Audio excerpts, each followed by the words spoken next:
भारत की सुरक्षा से जुड़ी इस वक्त की सबसे बड़ी खबर आप तक पहुंचा दें। भारत और अमेरिका के बीच बड़ा रक्षा समझौता हुआ है। दोस्तों, एक तरफ तो हम ये देखते हैं कि भारत के minister for external affairs Jaishankar साहब पाकिस्तान में है, लेकिन दूसरी तरफ एक और जो है वो धमाका हो गया। भारत और अमेरिका के बीच 31 प्रीडेटर ड्रोन की डील आज पूरी होगी। ये समझौता $3.3 बिलियन यानी कि लगभग 28,000 करोड़ रुपए का है। ये समझ से बात। और दूसरी बात यह है कि जयशंकर यहां पर आकर बैठकर इस्लामाबाद में बैठकर ये कह रहा है कि दहशतगर्दी और इंतहा पसंदी ये नहीं है, इतना बड़ा फ्रॉडिया, इतने बड़ी घटिया किस्म के स्टेटमेंट ये दे रहे हैं। इसकी शक्ल ही चिड़ी हुई रहती है यार, पता नहीं क्या चक्कर है इसका। इसको खुश रखो यार, इसको जरा कोई उमर शरीफ के ड्रामे वगैरह दिखाओ, जरा रिलैक्स हो।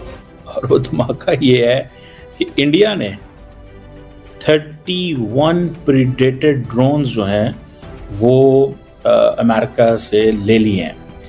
जयशंकर जी ने बोला भाई जो टेररिज्म है ये अगर आप करते रहोगे तो आपकी लाइफ ज्यादा नहीं चलेगी। इसका मतलब है कि कोई ना कोई झोल है। इसका मतलब है कि दाल के अंदर कुछ काला नहीं है बल्कि दाल पूरी काली है यार। मतलब मैंने ऐसा फॉरेन मिनिस्टर नहीं देखा जैसे जयशंकर साहब है, हर चीज पे ही नाराज रहते हैं यार वो। मैं उनसे रिक्वेस्ट करना चाहूंगा कि डॉक्टर साहब कि यार पाकिस्तान को माफ कर दो, हम लोग दहशतगर्द नहीं है। अगर हम लोग दहशतगर्द होते हैं, हमारे पाकिस्तान में धमाके होने थे। एपीएस पाकिस्तान में ही होना था, कोयटा के धमाके होते हैं वो पाकिस्तान में ही होने थे। यार हम लोगों को माफ। नमस्कार दोस्तों, स्वागत है आप लोग का हिंदुस्तानी स्पेशल के एक और नए वीडियो में। दोस्तों, भारत और अमेरिका के बीच में एक बहुत बड़ी डील जो है वो देखने को मिल रही है, जिसकी डील जो है देखकर पाकिस्तान और चीन बहुत ज़्यादा परेशान है। आपने देखा होगा कि इस टाइम पे ड्रोन जो है वो कितना ज़्यादा जो है वो लड़ाई में जो है वो अहम योगदान निभाते हुए नज़र आ रहे हैं। और उसी के बाद से भारत ने जो है वो ड्रोन की डील जो अमेरिका है उससे की है। अब उसके बाद जो पाकिस्तान की मीडिया है वो इस पे बातें कर रही हैं कि भारत आखिरकार करना क्या चाहता है, इतना ज़्यादा पैसा रक्षा में क्यों खर्च कर रहा है, आखिरकार वो करना क्या चाहता है। लेकिन भारत ने देख लिया है कि ड्रोन कितनी अहम भूमिका निभाती है जब लड़ाई जो है वो एक दूसरे देश से होती है। तो कहीं ना कहीं इन सब चीज़ों की वजह से जो है वो भारत ने बड़ा कदम उठाते हुए अमेरिका से जो है वो ड्रोन की डील जो है वो की है। अब आने वाले दिनों में देखना होगा कि इसका कितना फ़ायदा होता है, क्योंकि बहुत सारे लोग तो बता रहे हैं कि बहुत ज़्यादा फ़ायदा होगा। और भारत ने अगर इसको लिया है तो फ़ायदा तो होगा ही, तभी भारत जो है लिया होगा। ऐसे भारत कोई भी पैसा जो है इन्वेस्टमेंट उसको पैसे को ख़राब नहीं करता। तो चलिए वीडियो में चलते हैं, देखते हैं पाकिस्तानी मीडिया के इन सब चीज़ों पर क्या रिएक्शन और कैसे पाकिस्तानी मीडिया जो है वो इस ड्रोन की डील को देख के पाकिस्तानी मीडिया जो है वो रो रही है। कि भारत जो है वो भारत के minister for external affairs Jaishankar साहब पाकिस्तान में है, लेकिन दूसरी तरफ एक और जो है वो धमाका हो गया। और वो धमाका ये है कि इंडिया ने 31 प्रीडेटर ड्रोन्स जो हैं वो अमेरिका से ले लिए हैं, डील हो गई है। ये जो इसको कहते हैं 31 armed MQ-9B Sky Guardian and Sea Guardian. हम इसके ऊपर पहले बात कर चुके हैं। ये high altitude long endurance HALE drones इन्हें कहते हैं। ये आप समझ लें कि 2018 में बात चली थी दोनों मुल्कों, 2018 में 2018 में, और आज क्या है 2024 का एंड हो रहा है।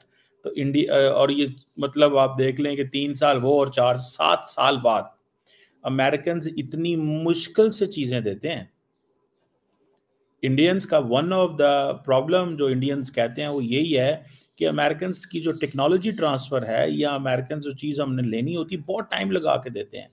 ये एक चीज़ जो है वो सामने आई है। इससे क्या होना है, डेफिनेटली इंडिया की सर्वेलेंस बेहतर होगी, इंटेलिजेंस कैपेबिलिटी बेहतर होगी। किसके अगेंस्ट? पाकिस्तान के अगेंस्ट, चाइना के अगेंस्ट।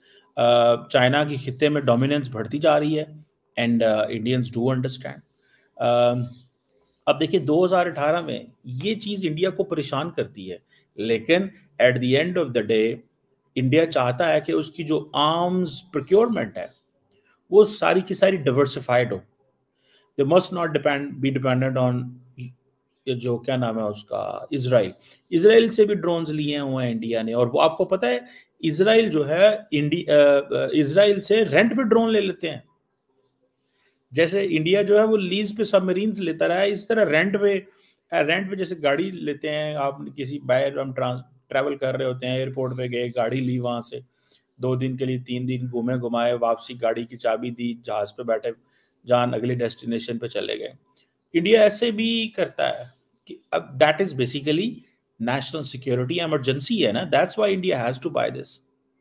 सो इंडिया ने ये मुआहदा कर लिया है कि अब जो है क्योंकि इंडिया ये समझता है कि रशिया मसरूफ है। आपको पता है रशिया ने S-400 देने थे इंडिया को, नहीं दिए अभी तक।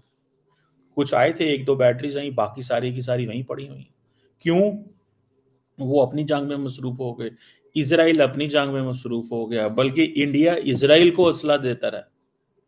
इंडिया जो है इजराइल को असला देता रहा। इवन के सुनने में ये भी आया कि इंडिया यूक्रेन को भी असला देता रहा है। ठीक है, वो इंडिया इस तरह कि इंडिया यूरोपियन पार्टीज को असला देता है और यूरोपियन पार्टीज आगे यूक्रेन को असला देते हैं। डायरेक्ट नहीं देता, अदरवाइज रशियन जो है वो नहीं बर्दाश्त नहीं करेंगे, नाराज हो जाएंगे, जैसे पाकिस्तान यूक्रेन को असला भेजता रहा। बहरहाल पॉइंट ये है कि ये जो इंडियन नेवी है उसके लिए तो ये बहुत जिसे कहें वो जिसे कहते हैं सोना है, ये उनके लिए सोना है भाई। उनको ये चीज़ जो है वो बड़ी कारामद है, उनको इस चीज़ की ज़रूरत है। तो मुझे एक तो ये इस चीज़ भी, एक और ख़बर भी आपको आई है, दोबारा इसको डिस्कस करते हैं। लेकिन एक खबर जो मैं चाह रहा था आप लोगों से डिस्कस करूं, that is about air India का जो प्लेन है जो आई थिंक शिकागो जा रहा था, उसने एक जिसे कहते हैं ना अब्रप्ट लैंडिंग की है। और उसका मकसद ये था कि जिस दिन अभी कनाडा ने ये सारा कुछ किया है, डिप्लोमेट्स एक्सपेल हुए हैं, इस फ्लाइट के अंदर कोई 211 के करीब लोग थे। और ये आर्कटिक सर्कल के अंदर इसको फिर लैंड करना पड़ा। अब ये देखने की बात है कि एक अनस्पेसिफाइड बॉम्ब थ्रेट आया। ठीक है जी, अब अनस्पेसिफाइड बॉम्ब थ्रेट है एक इंडियन पर्सन से, ठीक है जी, टू एयर इंडिया। ठीक है जी, सो ये चीज़ सारी बात है वहीं की वहीं रोकनी पड़ी। अब दोबारा वो सारा चीज़ हुई, उनको पैसेंजर स्क्रीनिंग करनी पड़ी, सारा कुछ उनको करना पड़ा, बिकॉज ऐसा चैलेंज बन जाता है ना। आपने अगर देखें, याद रखें, सो फार जिन लोगों को नहीं पता, जो एविएशन है इंडस्ट्री जो है उसमें ज़हन में ये रखिएगा कि it is considered as the secure जो कम्यूटिंग का तरीकाकार है ट्रैवलिंग का, एज कम्पेयर टू रोड जो रोड सड़कों के ऊपर तो डेली बेसिस पे इंसिडेंट होते हैं। अब ये जो है, ये जो इंसिडेंट, इसकी पॉसिबिलिटी ये थी कि क्या होगा। अब हुआ ये कि कनाडा और इंडिया की पहले टेंशन है, ठीक है जी, टेंशन ऑलरेडी मौजूद हैं।